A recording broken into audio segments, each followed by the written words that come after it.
ತುಂಬಾ ಜನರಿಗೆ front end ಅಂತೇಳಿರಂತ back end ಅಂತೇಳಿ ಕನ್ಫ್ಯೂಷನ್ ಇರ್ತದೆ. ಈ ವಿಡಿಯೋದಲ್ಲಿ ಆ ಕನ್ಫ್ಯೂಷನ್ ಅನ್ನು ನಾನು ಕ್ಲಿಯರ್ ಮಾಡ್ತೇನೆ. ಹೆಲೋ ಎಲ್ಲರಿಗೂ, ನನ್ನ ಹೆಸರು ಮಂಜುನಾಥ್. ಈ ವಿಡಿಯೋದಲ್ಲಿ ನಾನು ನಿಮಗೆ ಯಾವ ರೀತಿ ಫ್ರಂಟ್ ಎಂಡ್ ವರ್ಕ್ ಆಗ್ತದೆ ಮತ್ತೆ ಯಾವ ರೀತಿ ಬ್ಯಾಕ್ ಎಂಡ್ ವರ್ಕ್ ಆಗ್ತದೆ ಮತ್ತೆ ಎರಡು ಸೇರಿಸಿ ಯಾವ ರೀತಿ ಅದೆರಡು ಒಟ್ಟಿಗೆ ವರ್ಕ್ ಆಗಿ ನಿಮಗೆ ಒಂದು ಕರೆಕ್ಟ್ ಪ್ರಾಡಕ್ಟ್ ಕೊಡ್ತದೆ ಅಂತ. So first of all, front end ಅಂತೇಳಿದ್ರೆ ನಾವು UI ಮತ್ತೆ UX ಅಂತೇಳಿ ಅನ್ಕೊಳ್ಬಹುದು. UI ಅಂತೇಳಿದ್ರೆ ಯೂಸರ್ ಇಂಟರ್ಫೇಸ್. ಈ ಯೂಸರ್ ಇಂಟರ್ಫೇಸ್ ಯೂಶಲಿ ಕಲರ್ ಮತ್ತೆ ಫಾಂಟ್ ಸ್ಟೈಲ್ ಇಮೇಜಸ್ ಇಂಥ ಹಲವಾರು ರೀತಿಯ ವಿಜುವಲ್ ಎಲಿಮೆಂಟ್ಸ್ ನಿಮಗೆ ಕಾಣ್ತದಲ್ಲ, ಅದನ್ನು UI ಅಂತಲೇ ಹೇಳ್ತಾರೆ. UX ಅಂತ ಹೇಳಿದ್ರೆ ಯಾವ ರೀತಿ ಯೂಸರ್ ವರ್ಕ್ ಫ್ಲೋ ಆಗ್ತದೆ. ಈಗ ನೀವು ಈ ವಿಡಿಯೋ ನೋಡಬೇಕಿದ್ರೆ ನೀವು ನಿಮ್ಮ ಮೊಬೈಲಲ್ಲಿ ಸ್ಕ್ರೋಲ್ ಮಾಡ್ತಿದ್ದೀರಿ. ಸ್ಕ್ರೋಲ್ ಮಾಡಿದ ನಂತರ ಕ್ಲಿಕ್ ಕೊಟ್ರಿ ಆ ವಿಡಿಯೋದಲ್ಲಿ. ವಿಡಿಯೋ ಕ್ಲಿಕ್ ಕೊಟ್ಟ ತಕ್ಷಣ ವಿಡಿಯೋ ಪ್ಲೇಯರ್ ಓಪನ್ ಆಯಿತು, ಮತ್ತೆ ಮೇ ಬಿ ಫುಲ್ ಸ್ಕ್ರೀನ್ ಮಾಡಿದ್ದೀರಿ ನೀವು. ಸೊ ಈ ಎಲ್ಲ ಎಕ್ಸ್ಪೀರಿಯನ್ಸ್ ಉಂಟಲ್ಲ, ಇದನ್ನು ಯೂಸರ್ ಎಕ್ಸ್ಪೀರಿಯನ್ಸ್ ಅಂದರೆ ಯಾವ ರೀತಿ ನೀವು ಈ ವಿಡಿಯೋ ನೋಡ್ತಿದ್ದೀರಲ್ಲ, ಆ ಎಕ್ಸ್ಪೀರಿಯನ್ಸ್ ಅನ್ನು UX ಅಂತೇಳಿ ಹೇಳ್ತೇವೆ. ಸೊ UI ಮತ್ತು UX ಅನ್ನು ಎರಡನ್ನು ಕಂಬೈನ್ ಮಾಡಿದರೆ ಒಂದು ಫ್ರಂಟ್ ಎಂಡ್ ಕ್ರಿಯೇಟ್ ಆಗ್ತದೆ. ಬಟ್ ನಾವು ಕೋಡರ್ಸ್, ನಮಗೆ UI ಮತ್ತು UX ಅನ್ನು ಇಟ್ಕೊಂಡು ನಾವು ಅದನ್ನು ಕೋಡ್ ಮಾಡಿ ಯಾವ ರೀತಿ ನಿಮ್ಮ ಅಪ್ಲಿಕೇಶನ್ಗೆ ತಕ್ಕ ಡಿಸ್ಪ್ಲೇ ಮಾಡೋದು ಉಂಟಲ್ಲ, ಅದು ನಮ್ಮ ಕೆಲಸ. ಸೊ ಇದರಲ್ಲಿ HTML CSS ಮತ್ತು ಯೂಶಲಿ ಜಾವಾ ಸ್ಕ್ರಿಪ್ಟ್ ಈ ಎಲ್ಲ ಟೆಕ್ನಾಲಜೀಸ್ಗಳು ಬರ್ತದೆ ನೀವೀಗ ವೆಬ್ ವರ್ಲ್ಡಿಗೆ ನಾವು ಥಿಂಕ್ ಮಾಡೋದಾದ್ರೆ.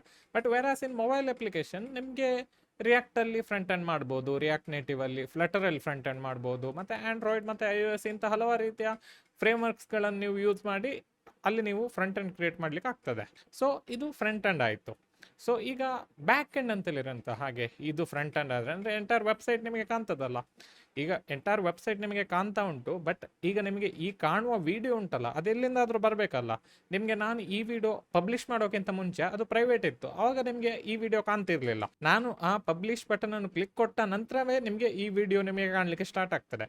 ಸೊ ಇದೆಲ್ಲ ಆಗೋದು ಬ್ಯಾಕ್ ಎಂಡಿಂದ. ಸೊ ಈ ಬ್ಯಾಕ್ ಎಂಡ್ ಉಂಟಲ್ಲ, ಒಂದು ಪ್ರೋಗ್ರಾಮಿಂಗ್ ಲ್ಯಾಂಗ್ವೇಜ್ ಅನ್ನು ಯೂಸ್ ಮಾಡಿ ಯೂಶಲಿ ಕ್ರಿಯೇಟ್ ಆಗಿರ್ತದೆ. ಸೊ ಈಗ Node.js ಒಂದು ಬ್ಯಾಕ್ ಎಂಡ್, PHP ಇಂದ ಬ್ಯಾಕ್ ಎಂಡ್ ಮಾಡ್ಬೋದು ನಿಮಗೆ, ಮತ್ತೆ ಜಾಂಗೋದಿಂದ ಬ್ಯಾಕ್ ಎಂಡ್ ಮಾಡ್ಬೋದು, ಫ್ಲಾಸ್ಕ್ ಇಂಥ ಹಲವಾರು ರೀತಿಯ ಆಪ್ಷನ್ಸ್ಗಳು ನಿಮಗೆ ಅವೈಲೇಬಲ್ ಇದೆ ಬ್ಯಾಕ್ ಎಂಡ್ ಅಲ್ಲಿ ನಿಮಗೆ ವರ್ಕ್ ಮಾಡ್ಲಿಕ್ಕಿದ್ರೆ. ಆ ಬ್ಯಾಕ್ ಎಂಡ್ ಹೊತ್ತಿಗೆ ಯೂಶಲಿ ಡಾಟಾಬೇಸ್ ಸಹ ಬರ್ತದೆ.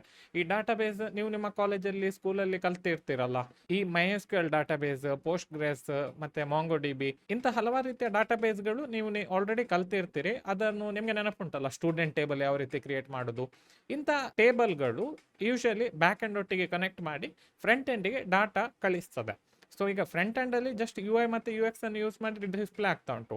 ವೆರಾಸ್ ಬ್ಯಾಕ್ ಎಂಡಲ್ಲಿ ಎಲ್ಲ ಡಾಟಾವನ್ನು ಕಂಟ್ರೋಲ್ ಮಾಡೋದು, ಯಾರಿಗೆಲ್ಲ ಆಕ್ಸೆಸ್ ಕೊಡಬೇಕು ಅದನ್ನು ಕೊಡೋದು, ಡಾಟಾಬೇಸಿಂದ ಡಾಟಾವನ್ನು ರಿಟ್ರೀವ್ ಮಾಡೋದು, ಡಾಟಾಬೇಸಿಗೆ ಡಾಟಾವನ್ನು ಸೆಂಡ್ ಮಾಡೋದು, ಇಂಥ ಹಲವಾರು ರೀತಿಯ ಕೆಲಸ ಆಗ್ತಿರ್ತದೆ. ಬಟ್ ಯಾವಾಗ ನಾವು ಒಂದು ಪ್ರಾಡಕ್ಟ್ ಡೆವಲಪ್ ಮಾಡುವಾಗ ಫ್ರಂಟ್ ಎಂಡ್ ಮತ್ತೆ ಬ್ಯಾಕ್ ಎಂಡ್ ಎರಡು ಸಹ ಕಂಬೈನ್ ಆಗಿ ನಮಗೆ ಅದು ಡಿಸ್ಪ್ಲೇ ಆಗ್ಲಿಕ್ಕೆ ಸ್ಟಾರ್ಟ್ ಆಗ್ತದೆ ಅದರಲ್ಲಿ. ಸೊ ಈ ಪರ್ಟಿಕ್ಯುಲರ್ ಪ್ರಾಸೆಸ್ ಅನ್ನು ನಾವು usually full stack web development ಅಲ್ಲಿ ಅಥವಾ ಫುಲ್ ಸ್ಟ್ಯಾಕ್ ಡೆವಲಪ್ಮೆಂಟ್ ಅಲ್ಲಿ, ಅಂದ್ರೆ ನೀವೀಗ ಮೊಬೈಲ್ ಆಪ್ ಮಾಡೋದಾದ್ರೆ ಅದರಲ್ಲಿ ನೀವು ಫುಲ್ ಸ್ಟ್ಯಾಕ್ ಅಲ್ಲಿ ಫ್ರಂಟ್ ಎಂಡ್ ಅಲ್ಲಿ ಫ್ಲಟರ್ ಅಥವಾ ರಿಯಾಕ್ಟ್ ಅನ್ನು ಯೂಸ್ ಮಾಡ್ತೀರಿ. ವೆರಾಸ್ ನೀವು ಬ್ಯಾಕ್ ಎಂಡ್ ಅಲ್ಲಿ ಯಾವ್ದಾದ್ರು ಬೇರೆ ಫ್ರೇಮ್ ವರ್ಕ್ ಅನ್ನು ಯೂಸ್ ಮಾಡ್ಬೋದು. Node.js, ಫ್ಲಾಸ್ಕ್ ಮತ್ತೆ ಜಾಂಗೋ ಹಲವಾರು ಆಪ್ಷನ್ಸ್ಗಳು ಅವೈಲೇಬಲ್ ಇದೆ ನಿಮಗೆ ಬ್ಯಾಕ್ ಎಂಡ್ ಅಲ್ಲಿ ಯೂಸ್ ಮಾಡಲಿಕ್ಕೆ.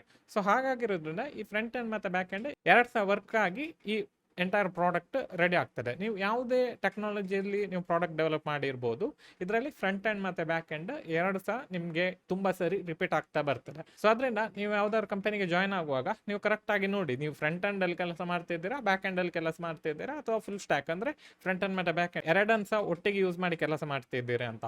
ಸೊ ಈ ವಿಡಿಯೋದಲ್ಲಿ ಇಷ್ಟೇ. ನಿಮಗೆ ಈ ವಿಡಿಯೋ ಅರ್ಥ ಆದರೆ ಕಮೆಂಟ್ ಹಾಕಿಬಿಡಿ ನಿಮಗೆ ಈ ವಿಡಿಯೋ ಅರ್ಥ ಆಯಿತು ಅಂತ. ಬೇರೆ ಯಾವುದಾದ್ರೂ ಕಾನ್ಸೆಪ್ಟ್ ನಿಮಗೆ ಗೊತ್ತಿಲ್ಲ ಅಂತ ಹೇಳಿದರೆ ಜಸ್ಟ್ ಕಮೆಂಟಲ್ಲಿ ಹಾಕಿಬಿಡಿ, ನಾನು ಅಲ್ಲಿ ಬಂದು ನಿಮಗೆ ರಿಪ್ಲೈ ಕೊಡ್ತೇನೆ ಅಥವಾ ಒಂದು ಹೊಸ ವಿಡಿಯೋ ಕ್ರಿಯೇಟ್ ಮಾಡ್ತೇನೆ. ಸೊ ಚಾನಲ್ಗೆ ಸಬ್ಸ್ಕ್ರೈಬ್ ಮಾಡಿದ್ರೆ ಸಬ್ಸ್ಕ್ರೈಬ್ ಮಾಡಿ, ವಿಡಿಯೋಗೆ ಲೈಕ್ ಕೊಡಿ. ನೆಕ್ಸ್ಟ್ ವಿಡಿಯೋದಲ್ಲಿ ಸಿಗೋಣ. ಬಾಯ್.